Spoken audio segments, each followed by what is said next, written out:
Sapporo, c'est une entreprise qui vient offrir la solution à ses clients d'anticiper et de mieux résister aux attaques dans un monde où l'essentiel des attaques utilise l'identité comme moyen de compromission. On pense au phishing, on pense au social engineering. Et ce que fait Sapporo, c'est de cartographier tous les accès, en définitive, des identités qui permettraient à l'attaquant, une fois rentré sur un réseau, d'accéder à des comptes trop privilégiés, trop rapidement, et ainsi devenir plus résistant à ces attaques, réduire sa surface d'attaque et mieux anticiper. Pour nous, le forum InCyber, auquel on a déjà participé l'année passée, c'est une belle marche en avance sur le marché européen. L'année passée, on a été élu meilleure startup cyber en Suisse. Pour nous, participer à ce prix InCyber, c'est un peu l'étape suivante.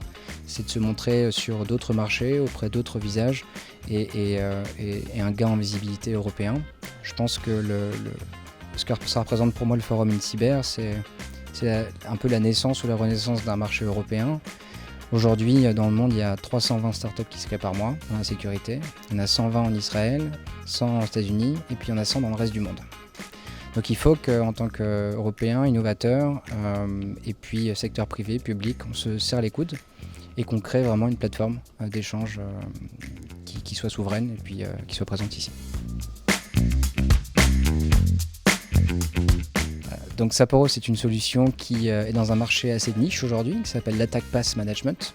L'objectif de l'Attack Path Management, c'est de venir quantifier un risque qui aujourd'hui était seulement mesuré par de la compliance ou du déclaratif. De venir quantifier les risques et amener des vraies mesures de risque. Donc nos compétiteurs dans ce genre d'industrie, c'est à la fois et surtout des outils de pentest ou des outils d'attaquants, comme Bloodhound par exemple, ou des outils qui viennent automatiser du pentest et faire de la conformité, comme je pense à du Pincastle, des services de l'ORADA de l'ANSSI, etc., qui se reposent plutôt sur du déclaratif ou sur une surface d'attaque plus petite et plus profonde. Quand Sapporo, de par son innovation, arrive à calculer l'entièreté de l'infrastructure de l'entreprise et de tous les chemins d'attaque, pouvant emmener à n'importe quelle identité se faisant ficher vers des comptes privilégiés.